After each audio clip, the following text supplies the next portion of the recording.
Hi, I'm Charlie. Thank you for spending a little time with me today. Every story I share comes from a moment that changed how I understood myself, my family, or the world around me. Today's story is one of the quieter ones, but it's the one I find myself returning to the most, especially on nights when I can't sleep and my mind starts wandering backward instead of forward. It's not a story with a single dramatic moment that changed everything. It's a story about a slow unfolding, like a flower that takes its sweet time opening, no matter how much you might want to rush it. I still remember the day it started, even though I didn't understand back then what it was the start of. I was 8 years old, and it was the kind of late summer afternoon where the light turns gold around 4 o'clock and stays that way for hours, like the sun is in no hurry to leave. My sister Maddie is 2 years older than me, and that day she'd gotten a new dress for our cousin's birthday party, a soft yellow thing with little white flowers stitched along the hem. I remember standing in the doorway of her room watching her twirl in front of the mirror, and something in my chest did this strange flip like missing a step on the stairs. I didn't have words for it. I just knew I wanted to feel what she looked like she was feeling. Maddie caught me staring, and being Maddie, didn't make a thing of it the way another sibling might have. She just said, "You want to try it?" Like it was the most natural question in the world. And because I was 8 and the house was empty except for us, because our parents were out back doing yard work and wouldn't be in for at least another hour, I said yes before I'd even really decided to. I remember the fabric more than anything. How light it was, how it moved when I moved, like it was alive in some small way. I remember looking at myself in Maddie's mirror and feeling something settle in me that I didn't have a name for, a rightness that confused me even as I felt it. I didn't think, I am a girl. I didn't think anything that articulate. I just felt, for about 4 minutes, like I was looking at someone who made sense. And then I heard the back door open downstairs, and panic moved through me so fast I nearly tripped getting the dress off. Maddie helped me, laughing under her breath, not because she thought it was funny in a cruel way, but because she was 8 years old too, in spirit, the way older siblings sometimes still are when no one's watching. "Our secret," she said, and I nodded, and that was that. Or I thought that was that. I didn't understand yet that something had cracked open in me that wouldn't close back up. Not really, not ever again. I grew up in a small town in Ohio, the kind of place where everyone knew everyone, where the biggest event of the year was the county fair, and the second biggest was the 4th of July parade that went exactly 4 blocks before turning around. My dad worked at the hardware store his father had started, and my mom taught 3rd grade at the elementary school I'd later attend. We weren't religious in a strict way, but we went to church on Easter and Christmas, said grace before big family dinners, and generally lived inside a fairly traditional shape of what a family was supposed to look like. I don't say that with any bitterness. My parents loved us fiercely, in the practical, sleeves-rolled-up way of people who show love through casseroles and showing up to every soccer game rather than through long, emotional conversations. It just meant that the language I would have needed, even if I'd had the words, wasn't really spoken in our house. For a long time after that day with the dress, I didn't think about it much. At least, not in a way I could have explained to anyone. It became one of those memories that sits quietly in the back of your mind, occasionally surfacing when something nearby reminds you of it, then sinking back down. What did surface more regularly was a kind of low, persistent discomfort I couldn't place. I hated getting my hair cut short. I hated the boys' section of the clothing store, the navy and gray and forest green of it all, the practical sturdy fabrics that always felt like they were bracing for impact rather than letting you breathe. I gravitated toward my mother's old box of costume jewelry whenever we visited my grandmother, not to wear it exactly, just to hold it, to look at how the light caught the fake rhinestones. My grandmother, my mom's mother, was the one who first said something that planted a seed, though she had no idea she was doing it. I was maybe 10, and we were going through an old photo album at her kitchen table, the linoleum cool under my legs, the smell of her coffee thick in the air. There was a photo of my mom as a little kid, hair in 2 messy braids, climbing a tree in overalls. "Your mama was such a tomboy," my grandmother said, tapping the photo. "Climbed everything. I used to despair of ever getting her into a dress for church." She laughed, a warm, crackling laugh. "People are just who they are, Charlie. Took me a while to learn that lesson, but I did eventually. I didn't say anything in response, just nodded and kept turning pages, but something about it lodged in me. People are just who they are. It was such a simple sentence, and she meant it about my mother's preference for trees over dresses, but some part of me filed it away as a kind of permission slip I didn't yet know I'd need. Middle school was its own particular kind of difficult, the way I think it is for almost everyone, but with an added layer I couldn't quite articulate even to myself. I had 2 close friends, Devin and Priya, and we were inseparable in that fierce, all-consuming way middle schoolers are with their friendships. Like the friendship itself is a small civilization you're building together. Devin was loud and a little chaotic and obsessed with skateboarding. Priya was quiet and precise and could draw better than anyone I'd ever met. I was somewhere in between them, I think, the one who kept the peace, who noticed when someone was upset before they said anything. It was Priya, actually, who first noticed something about me that I hadn't said out loud to anyone. We were at her house, the two of us lying on her bedroom floor, doing homework that had long since been abandoned in favor of talking, and she was sketching me, the way she liked to sketch her friends sometimes, just for fun. "Can I ask you something weird?" she said, not looking up from the paper. "Sure." "Do you ever feel like you got assigned the wrong instructions? Like everyone else got a manual for how to be themselves, and yours got swapped with someone else's?" I remember going very still. It was such a strange, specific way to put something I'd never been able to put into words at all. "Yeah," I said quietly. "Sometimes." She nodded, like that confirmed something she'd already suspected, and didn't push further, just kept drawing. I've thought about that conversation 100 times since. Priya wasn't trying to diagnose me or label me. She was just a perceptive kid who noticed her friend seemed to be carrying something heavy and gently let me know she'd seen it, without demanding I explain it before I was ready. High school is where things started to take a clearer shape. Though, clearer doesn't mean it was easy. I want to be honest about that, because I think sometimes stories like mine get told in a way that skips over the murky, uncomfortable middle parts. And I don't want to do that, because the murky middle parts were most of it. I started spending time on forums and message boards late at night, the blue light of my old laptop the only light in my room, reading things other people had written about feeling like their body and their sense of self were in some kind of disagreement with each other. I didn't tell anyone I was doing this. I felt like I was sneaking around inside my own head, which is a strange and lonely feeling. Some nights I'd read for hours, recognizing pieces of myself in stranger after stranger's words, and other nights I'd close the laptop fast, almost guiltily, telling myself I was being dramatic, that I was just a weird kid going through a phase, that I should stop reading into things. The word transgender first really landed for me, really settled into my body instead of just passing through my mind, during a unit in my sophomore year health class. Our teacher, Ms. Alvarez, was younger than most of the other teachers, and she taught the unit on gender and identity with more care than I think the curriculum even required of her. She used clear, kind language. She didn't make it sound scary or strange. She talked about how gender identity was a person's internal sense of who they are and how that could be different from the sex someone was assigned at birth, and how for some people realizing this took time, sometimes a lot of time. I sat in the back of that classroom with my heart pounding so hard I was sure the kid next to me could hear it. It felt like someone had finally handed me a flashlight in a room I'd been stumbling around in the dark for years. I didn't raise my hand. I didn't say anything to anyone. I went home and sat in my room and cried for reasons I couldn't fully explain to myself, except that it felt like relief and grief arriving at the same time. Relief at finally having language, grief for all the years I'd spent without it. That night I looked in the mirror for a long time, longer than I usually let myself, really looking instead of glancing. I tried to separate what I saw from what I felt, the way you might try to peel two photographs apart that have stuck together. The body in the mirror was a boy's body, by every label the world had given it. But there was a feeling underneath that body that had never matched, a feeling I'd been quietly arguing myself out of since I was 8 years old in my sister's bedroom. I whispered, just to myself, just to test how it felt in my mouth. "I think I might be a girl." The room didn't change.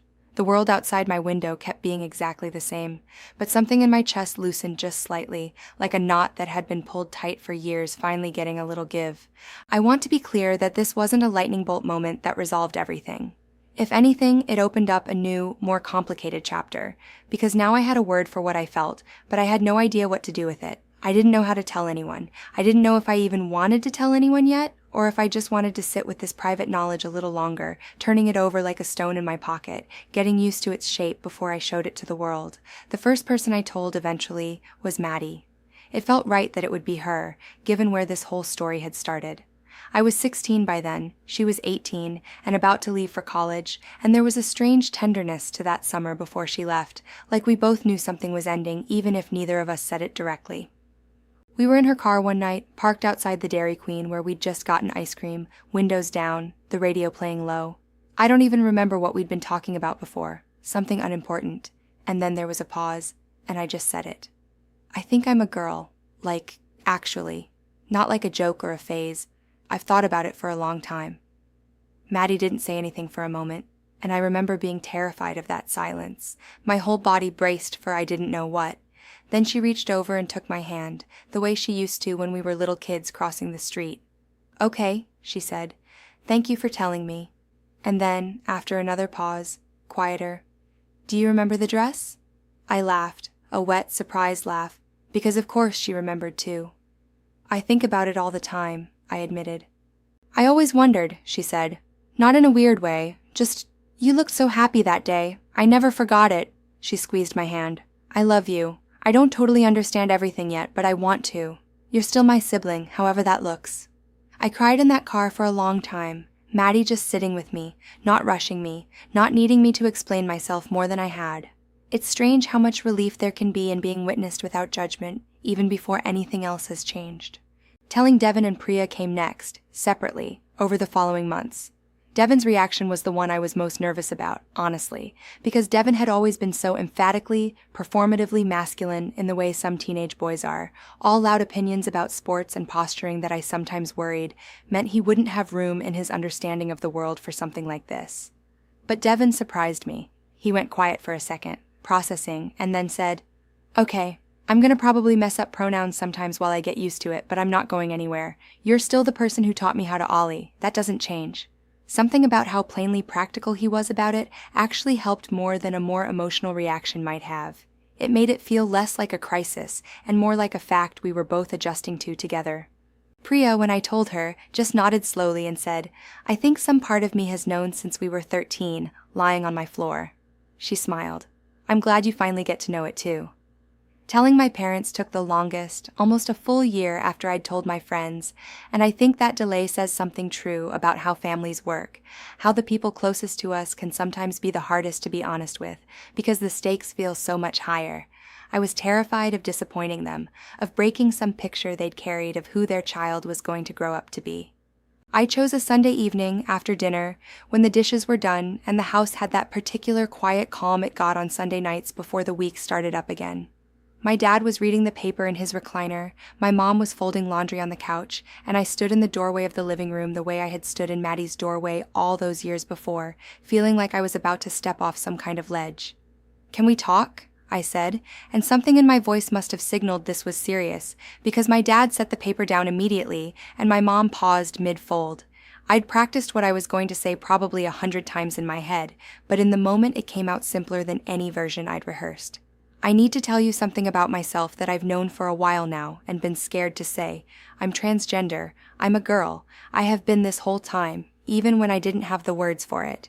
My mom's hands stilled completely on the laundry. My dad's face did something complicated, surprise and confusion, and something else I couldn't quite read moving across it. For a long, long moment, nobody said anything, and I stood there feeling like the silence might swallow me whole. It was my mom who spoke first, and her voice was shaky but gentle. "Okay," she said, echoing what Maddie had said in the car all that time ago, like it was some kind of family password for love trying to find its footing. "Okay, thank you for telling us." She stood up and crossed the room and hugged me, and I felt her hands trembling slightly against my back, not with rejection, I understood later, but with the enormity of trying to absorb something that reshaped how she understood her child's whole life and future in the span of about 30 seconds. My dad was quieter. He didn't get up right away. "I need a little time," he said, not unkindly, just honestly. "This isn't what I expected tonight, but you're my kid.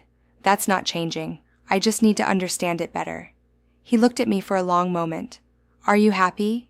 Is this making you happy, figuring this out?" I thought about the question seriously before I answered, because I wanted to give him the truth, not just the answer that would be easiest. "It's scary," I said. "But yeah, underneath the scary part, it feels like relief. Like I finally get to stop pretending to be someone I'm not." He nodded slowly. "Then I want to learn how to support that," he said, "even if I mess it up sometimes while I'm learning." I won't pretend that conversation fixed everything instantly, or that the months afterward were smooth. There were hard moments.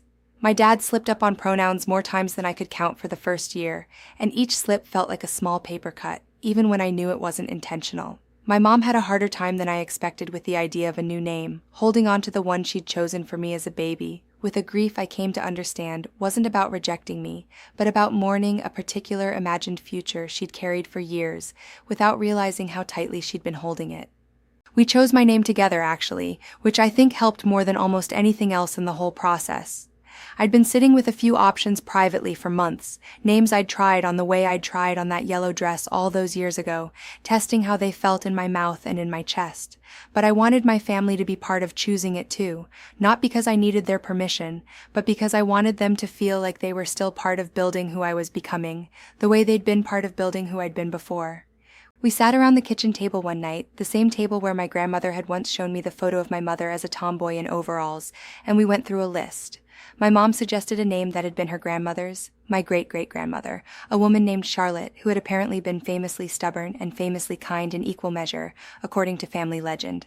Something about it felt right immediately, like a key turning in a lock. Charlotte. Charlie for short, which felt like it honored both who I'd been called before and who I was becoming. A bridge instead of a wall between my past and my present. Charlie, my dad said, trying it out loud for the first time, testing the shape of it. Yeah, that suits you. And something in the way he said it, easy and certain, told me he meant it, that he wasn't just performing acceptance but actually arriving at it. School was its own complicated landscape during this time. I want to be honest that it wasn't all warmth and understanding. There were kids who were cruel, in the casual, careless way teenagers sometimes are when they haven't yet learned that words land on real people. There was a stretch of a few months where I dreaded the hallways between classes, where I'd time my bathroom visits carefully to avoid confrontation, where I became smaller in public than I felt in private, folding myself down to take up less space and attract less attention. But there were also unexpected pockets of kindness that I've never forgotten. My English teacher, Mr. Whitfield, an older man who I would never have guessed would be one of my staunchest allies, started using my correct name and pronouns the very first day I asked him to, without hesitation, without making it a bigger deal than it needed to be, just folding it into the ordinary rhythm of taking attendance like it was the easiest thing in the world. A girl named Sasha, who I'd never been particularly close with before, started sitting with me at lunch during the worst stretch of that year, not saying much about it directly, just quietly making sure I wasn't alone, which I came to understand was its own profound form of kindness, the kind that doesn't need to announce itself. I think one of the most important things I learned during those years was that self-acceptance isn't a single door you walk through once, and then you're simply on the other side, forever changed. It's more like a long hallway with many doors, and you walk through one and find yourself in a room that has more doors in it, and you keep walking, keep opening, keep discovering more rooms you didn't know were there. There were days I felt completely solid in who I was, walking through the world like I'd always belonged exactly as myself. And there were other days, especially early on, where doubt would creep back in, where I'd wonder if I was making a mistake, if I'd imagined the whole thing, if I should just go back to pretending because pretending had at least been familiar. What helped me through those wobblier days, more than anything, was remembering small moments like the one with my sister and the yellow dress, like Priya's gentle observation on her bedroom floor, like my grandmother's offhand comment about people being who they are. I started to understand that the truth of myself hadn't been a sudden invention I'd dreamed up as a teenager, looking for attention or difference, the way some unkind voices in my life suggested. It had been there all along, in small consistent threads running all the way back to childhood, patient and quiet, waiting for me to have the language and the courage to follow it.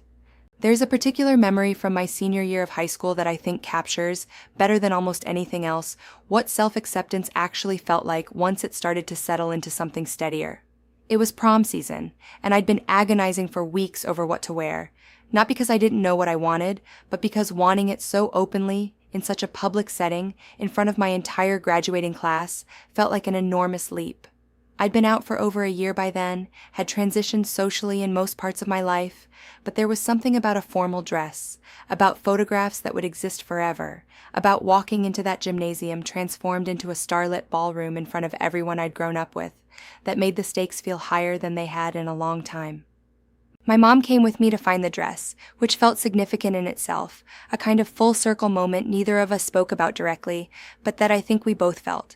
We went to 3 different stores before we found it, a deep blue dress with a subtle shimmer to the fabric, simple but striking, nothing like the yellow dress from childhood except in the way it made me feel when I looked in the mirror.